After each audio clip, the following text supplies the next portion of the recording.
In Frosthaven, the Boneshaper is a jack of all trades. They're able to do a lot of different things well. There are other classes that can do any one thing the Boneshaper does better in most cases, whether that's tanking or dealing damage or healing, but the Boneshaper is actually able to fit into any niche and fill any need that a party might have, which is especially useful when you're playing in a party with no tank.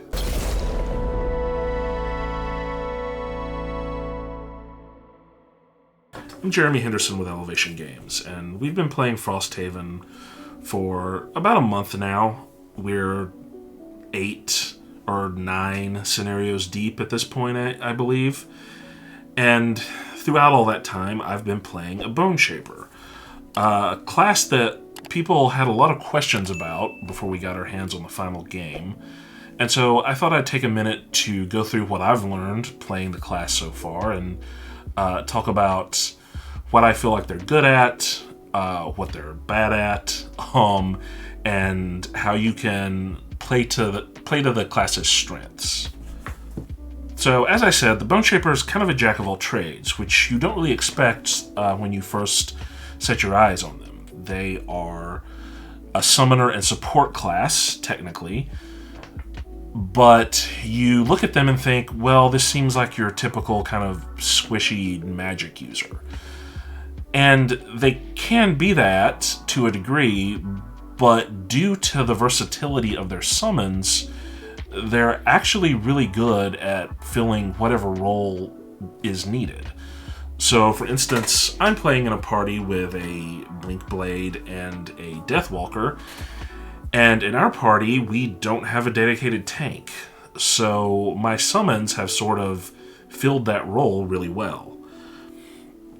And the reason they're able to do that, the thing that really sets the Boneshaper apart, is that they have multi-use summons. The bane of most classes that use summons is that those summons, once they are dismissed or get killed, they're gone. It's a lost card, typically.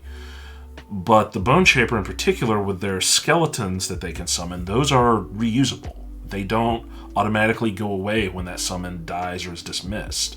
They just go into the discard pile, where they can be used again. And there's even some ways to manipulate your discard pile to get some of those summons back out quickly, which we'll talk about in just a minute. But it means that you're set up really well to get those summons out and use them for a lot of different things. The thing that I think trips up a lot of people is, those skeletons are pretty squishy. They die fairly easily. But the thing that I think we're missing there is that even if they don't stay on the field and continue to absorb multiple hits, the fact that they absorbed an attack, you've kind of got to think of them as walking disarms. It's better for an enemy to hit one of those skeletons than to hit one of your party members. Those skeletons are, as I said, essentially infinitely replaceable, and your party members are not. They're a lot more valuable. So the thing you really have to watch here is your health. Each of those skeletons is going to cost you 2 health to summon, and you don't exactly have the deepest health pool to begin with. Add to that the fact that your self-healing options are somewhat limited, especially to start with, and you really have to be judicious in deciding when and where to spend each of those precious HP that you've got to summon skeletons for the maximum effect. But let's go ahead and dive into your level 1 cards and see what we're dealing with here. Let's start with your bread and butter, your skeleton summon cards. The first one up here is Damned Horg. As a skeleton summon card, the top half does just that. You summon a 3 health, 2 movement, and 2 damage skeleton at the cost of 2 damage to yourself. As I mentioned before, you have to keep an eye on this, as all of your level 1 summons are going to cost you some health. There are ways to mitigate this, which we'll discuss later, but it's important to keep in mind. It's also important to remember that summons don't get to move on the same turn that they're summoned. That means the high initiative here is actually a blessing. It means you'll most likely get to go after the enemies have already taken their turn, making it much less likely that you'll immediately lose the skeleton to enemy attacks. The bottom half of this card is decidedly mediocre.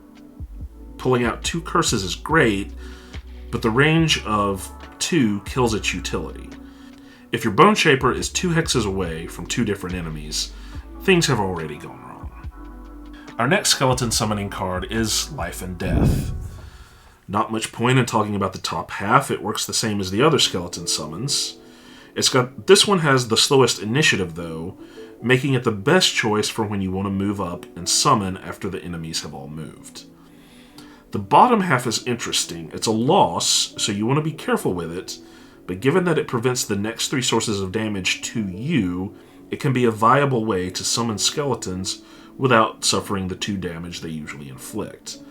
How useful this is really is going to depend on the situation, but I will say you're going to get access to cards at later levels that will make the bottom half of this even more tempting and interesting.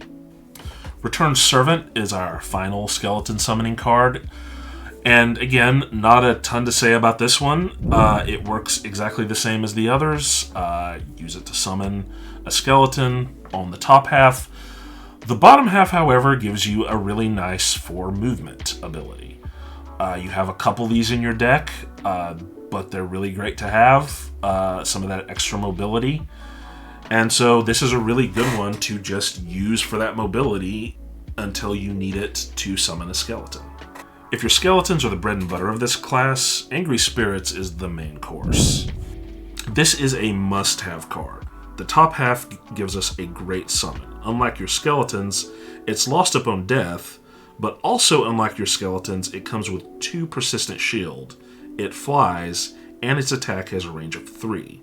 All this means that your Wraith is much more likely than your skeletons to both stay alive and have an enemy in range every turn. 1 damage isn't a lot, but having one of these out pinging enemies every turn can add up. Plus, it means you're more likely to be able to use your attack granting cards because the Wraith is much more likely to always be in range of someone for you to take advantage of them. The bottom half of this card lets your summons deal some damage when they die, which obviously is a lot more situational. It's actually really easy to tell which half of this card you want to use.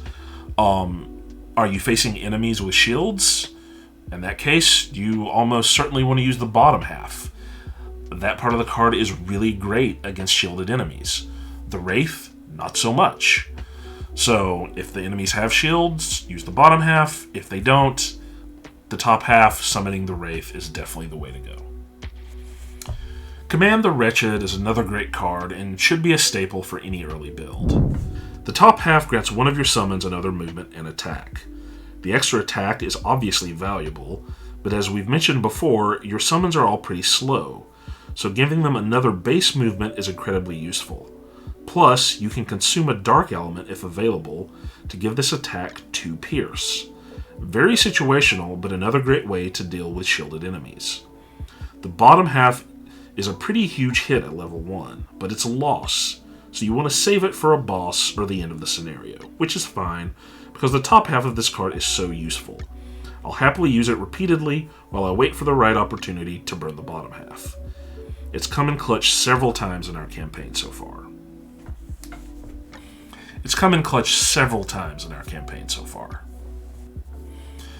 Dark Tidings is another really solid card, primarily because of the bottom half.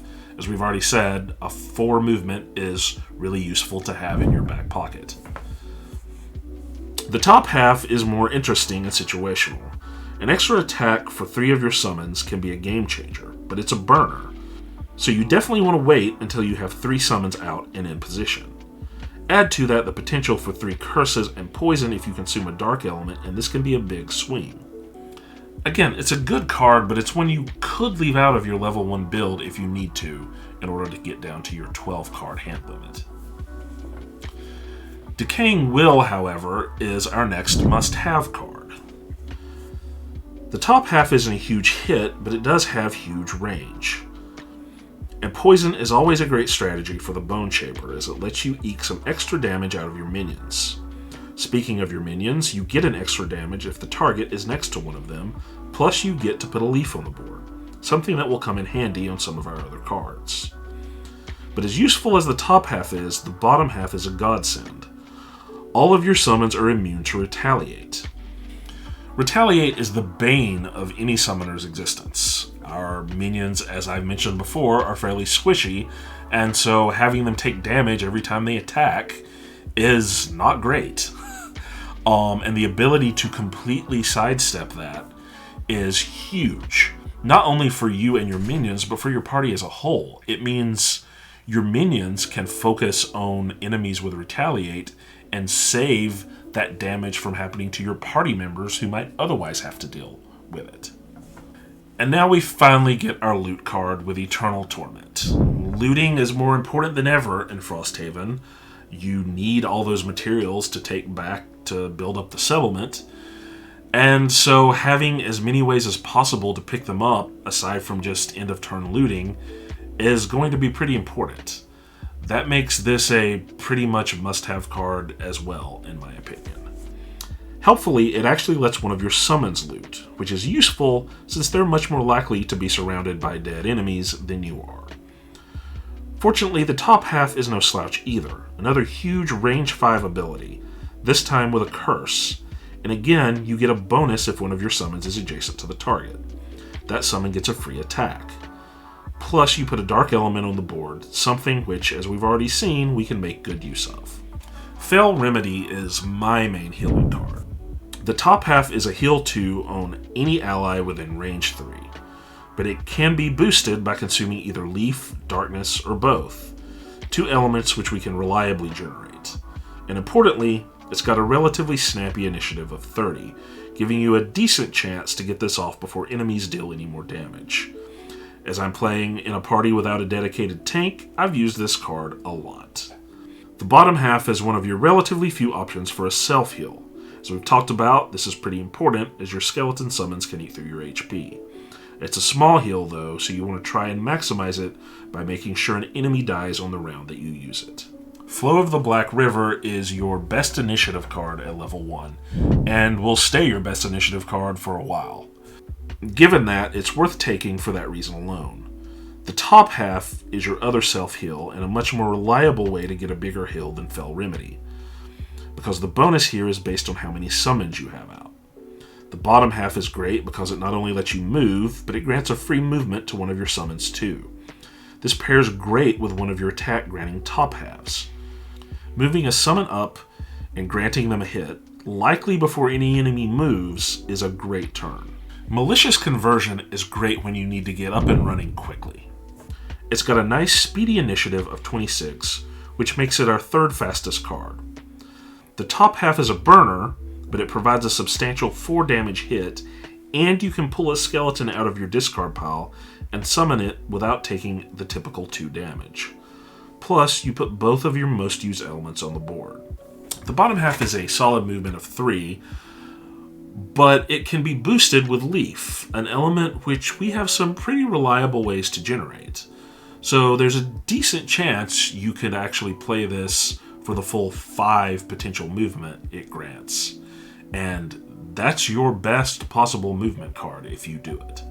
Transfer of Essence is an excellent tool to have in your tool belt. It has a pretty lousy initiative of 62, which makes it a bit of a crapshoot as to when you actually get to go in the initiative order. But the top action is solid. You're almost always going to have a target for both Strengthen and Poison, especially given all of your summons. Plus, you have several reliable ways to generate Dark and Leaf. This is a great way to consume them when you don't have a better option available. The bottom is a really nice heal for your party members or your summons. The drawback, of course, is the self-damage. As we've already discussed, you don't have a huge health pool and your self-healing options are limited, so there's usually a better use for your precious HP. This is another one that we can take or leave depending on the situation. Speaking of cards that we can take or leave, let's look at our X cards.